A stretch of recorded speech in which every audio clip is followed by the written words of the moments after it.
पर लगभग 533 करोड़ रुपए की विभिन्न योजनाओं का आज लोकार्पण एवं शिलान्यास किया गया है। इससे न केवल टिहरी बल्कि टिहरी के आसपास के सभी क्षेत्रों में इसका लाभ मिलेगा।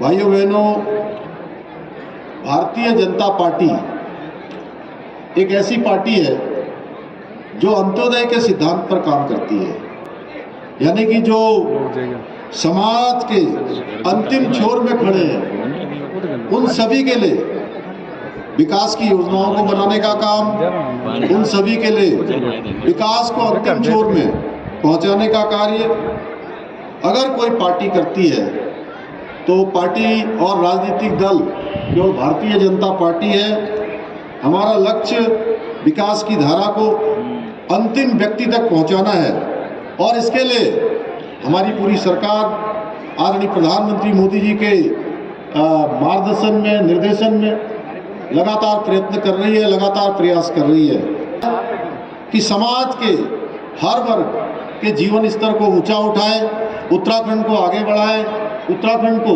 हिंदुस्तान के श्रेष्ठ राज्यों में शामिल होने के लिए प्रयत्न लगातार करते रहे। भाइयों बहनों, हम केवल फैसले ही नहीं ले रहे, केवल निर्णय ही नहीं कर रहे हैं, निर्णय करने के साथ साथ इन सभी फैसलों को धरातल पर उतारने का काम भी कर रहे हैं। इस बात का सबूत रिकॉर्ड विभिन्न समय में हमारे द्वारा किए गए लोकार्पण है और हमने तय किया है आज जब यहाँ पर 158 करोड़ से अधिक की विकास योजनाओं का लोकार्पण हुआ है और 375 करोड़ की योजनाओं का शिलान्यास हुआ है। और भाइयों बहनों, मैं आपसे कहना चाहता हूं, हमने तय किया है, ये संकल्प लिया है कि माननीय प्रधानमंत्री मोदी जी जिन योजनाओं का भी शिलान्यास करते हैं उन योजनाओं का लोकार्पण करते हैं। ये नहीं है कि हमने ये योजनाएं शुरू तो कर दी, लेकिन ये योजनाएं पूरी होंगी कि नहीं होंगी इसका कोई पता नहीं चलता था पहले के समय में। अब जिन योजनाओं का भी शिलान्यास होगा, जीतराम भाई, जिन योजनाओं का भी शिलान्यास होगा उन योजनाओं का लोकार्पण होगा, यानी कि जो योजनाएं प्रारंभ होंगी वो सारी योजनाएं पूरी होंगी। भाइयों बहनों, विकसित उत्तराखंड निर्माण का जो स्वप्न हमने देखा है, जो संकल्प हमने लिया है, उसको लेकर हम एक विजन के साथ निरंतरता से आगे बढ़ रहे हैं। हमारी नीति और नियत दोनों स्पष्ट हैं, इसलिए आज उत्तराखंड में पहले से कहीं अधिक नौकरी के अवसर मिल रहे हैं। भाइयों बहनों, हमारे द्वारा निष्पक्षता से लगातार भर्ती परीक्षाओं को सकुशल संपन्न किया जाने हेतु समुचित प्रयास किया जा रहा है, परंतु विपक्ष के द्वारा जिनकी जमीन गायब हो गई है, जिनके पैरों के नीचे जमीन नहीं है, भाइयों बहनों, उनके द्वारा प्रदेश के भोले भाले छात्र भाइयों को, प्रतिभागी परीक्षाओं में भाग लेने वाले भाई बहनों को लगातार बरगलाकर उन्हें सरकार के विरोध में खड़ा करने का काम किया जा रहा है।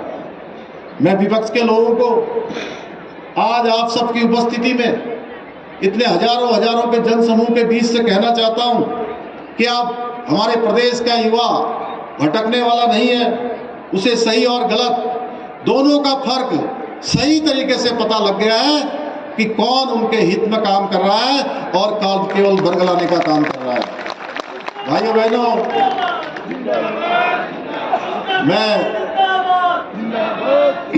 बहनों, हमारी सरकार ने कठोर नकल विरोधी कानून लागू करके युवाओं के भविष्य को सुरक्षित करने का प्रयास किया है। इस कानून के लागू होने से भविष्य में कोई भी पेपर लीक तो दूर, नकल कराने के बारे में कोई सोचने की जरूरत नहीं कर पाएगा, और यदि फिर भी किसी ने ऐसा किया तो उसके खिलाफ भारतवर्ष का सबसे कठोर कानून अपनी कार्रवाई करेगा।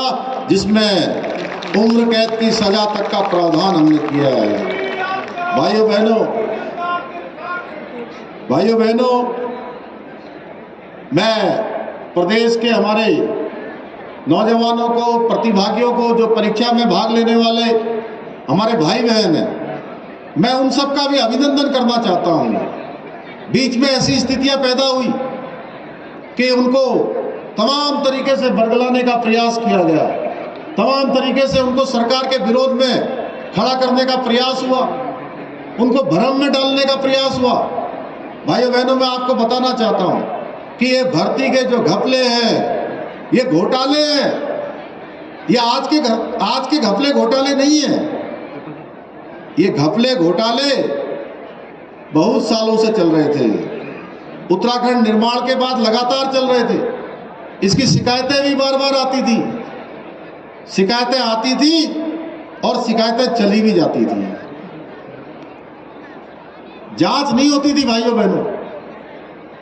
और इस बार जब हमारे सामने यह बात आई जुलाई माह 2022 में कि भर्ती के घपलों, भर्ती के पेपर लीक हुए, इसमें घपले हुए, घोटाले हुए, भाइयों बहनों, प्रारंभिक रूप से हमने जांच करवाई। और जब जांच करवाई तो जांच में यह आने लगा कि इसमें बड़े पैमाने पर धांधली हुई है, बड़ी पैमाने पर इसमें नकल कराई गई है, क्वेश्चन बैंक लीक किया गया है और पेपर बनाने वाला भी इसमें इन्वॉल्व है, कुछ बड़े बड़े अधिकारी भी इसमें इन्वॉल्व है, आयोग के लोग भी इन्वॉल्व है, जिनको पहरेदारी का जिम्मा दिया गया था वह भी चोरी में शामिल है। तो भाइयों बहनों, हमने 1 मिनट की भी देरी नहीं करी।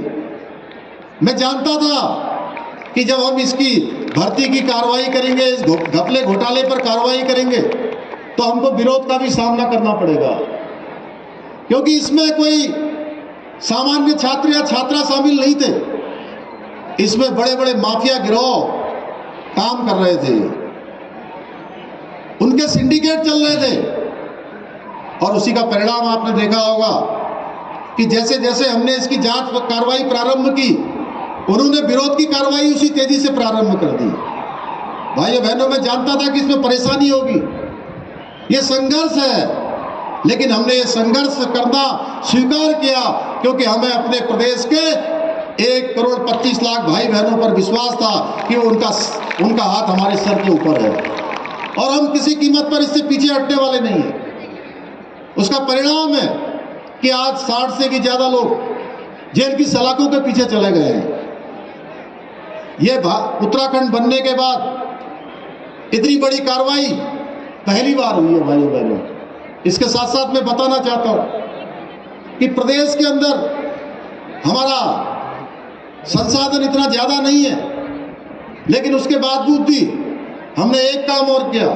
हमने कहा हम किसी भी कीमत पर ये भर्ती की प्रक्रिया नहीं रोकेंगे, क्योंकि जिन बच्चों को, जिन बेटे बेटियों को, जिन भाई बहनों को आज परीक्षा में भाग लेना है, अगर आज से 5 साल बाद उनको परीक्षा में भाग लेने का अवसर मिलेगा, तो आप सोचिए कि उनका समय चला जाएगा, यानी कि वो आयु सीमा पार कर चुके होंगे, ओवरेज हो जाएंगे और फिर परीक्षा में कभी भाग नहीं ले पाएंगे। भाइयों बहनों, कुछ राजनीतिक दल में नाम नहीं लेना चाहता हूं, आप सब जानते हैं, आपने देखा होगा एक नेशनल हेराल्ड अखबार है, उस अखबार के खिलाफ कार्रवाई होती है, पूरे देश के अंदर प्रदर्शन शुरू हो जाते हैं। और इसी पार्टी के लोग कह रहे थे कि सीबीआई केंद्र सरकार के इशारे पर चलने वाली कठपुतली की तरह काम करने वाली संस्था है, और टके टके पर पानी पी पी कर गली गली में सीबीआई के खिलाफ प्रदर्शन कर रहे थे, धरना कर रहे थे। और अचानक उत्तराखंड की बात आ गई तो कहने लगे कि सीबीआई से इसकी जांच करवाइए। और इसके लिए इतना ही नहीं, केवल जांच की मांग ही नहीं कर रहे थे, मांग के साथ साथ हाई हाई कोर्ट में भी चले गए और हाई कोर्ट गए तो हाई कोर्ट ने कहा कि सरकार इसमें 60 लोगों को जेल भेज चुकी है, इसलिए इसमें सीबीआई की कोई आवश्यकता नहीं है, सरकार की जांच सही दिशा में जा रही है। भाइयों बहनों, ये अगर कोई काम करेंगे तो सरकार के खिलाफ सड़कों पर आएंगे और सड़कों पर आकर उनके कंधों का इस्तेमाल करने का अवसर हमारी पार्टी को मिल जाएगा, क्योंकि हमारे पैरों के नीचे तो जमीन है ही नहीं, जमीन गायब हो चुकी है। तो ये छात्रों के भविष्य को नहीं खोज रहे हैं, ये हमारे भाई बहनों का भविष्य नहीं देख रहे हैं, ये अपनी जमीन खोज रहे हैं भाइयों बहनों। इसलिए इन्होंने इस प्रकार का कृत्य किया। और मैंने भी कहा मैं कोई सीबीआई की जांच से पीछे नहीं हट रहा हूं, मैं सारी सीबीआई की जांच करवा दूंगा, लेकिन सीबीआई की जांच मैं तब करवाऊंगा जब सारी भर्ती परीक्षाओं का जो कैलेंडर आयोग ने जारी किया हुआ है वो भर्ती परीक्षाएं हो जाए, हम जिस संस्था से गए उस संस्था से जांच करवा देंगे। लेकिन ये किसी कीमत पर नहीं होने देंगे कि हमारे भाई बहनों का भविष्य खराब हो जाए, उनकी आयु सीमा निकल जाए और उनको परीक्षा में भाग लेने का भी अवसर नहीं मिले। बताइए हमने गलत किया है क्या? नहीं, आप लोग बताइए। इसीलिए भाइयों बहनों हम नकल का कानून लेकर आए और नकल के कानून में 3 साल तक पहले उसको किसी परीक्षा में भाग लेने का अवसर नहीं होगा, अगली बार पकड़ा जाएगा तो 10 साल तक उसको परीक्षा में भाग लेने का अवसर नहीं होगा। और जो माफिया गिरोह संगठित होकर इस काम को करते हैं उनको उम्र कैद की तक की सजा का हमने प्रावधान किया है भाइयों बहनों। और इसके अलावा जो परोक्ष और प्रत्यक्ष और परोक्ष रूप से दोनों ही तरीके से, यानी कि इनडायरेक्ट भी अगर कोई इस भर्ती की प्रक्रिया में इस अपराध में संलिप्त पाया जाएगा तो उसके खिलाफ भी कठोर कार्रवाई होगी। इसलिए भाइयों बहनों, आप कोई यह मैं सोचता हूं कि यह कृत्य करने के बारे में तो बहुत दूर की बात है, ये करना तो बहुत दूर की बात है, सोचना भी मैं समझता हूं उसके लिए बहुत मुश्किल होगा। आगे बढ़ने के लिए संकल्पबद्ध है भाइयों बहनों। हम विकसित उत्तराखंड का जो विकल्प रहित संकल्प लेकर आगे चल रहे हैं उसकी सिद्धि के लिए सरलीकरण, समाधान और निस्तारण और संतुष्टि हमारा का जो हमारा सपना है, आप सबके सहयोग से, आप सबके आशीर्वाद से, आप सबकी शुभकामनाओं से और आप सबके सहयात्री बनने से हमारी ये यात्रा गंतव्य तक पहुंचेगी। भाइयों बहनों, टिहरी हाइड्रो इंजीनियरिंग कॉलेज को आईआईटी का स्वरूप प्रदान किए जाने का प्रयास किया जाएगा। इसके लिए जो भी फॉर्मेलिटी है उसको करने के लिए भारत सरकार को प्रस्ताव भेजा जाएगा। नई टिहरी शहर हेतु रीही से शुद्ध पेयजल की योजना तैयार कराई जाएगी। नई टिहरी नगर के पिकनिक स्पॉट को इको पार्क के रूप में विकसित कर पर्यटकों की सुविधा हेतु इसको संचालित किया जाएगा। भव्य आयोजन के लिए मैं सभी आयोजकों का धन्यवाद करते हुए मैं अपनी वाणी को विराम देता हूं। बहुत बहुत धन्यवाद। जय हिंद, जय भारत, जय उत्तराखंड, भारत माता की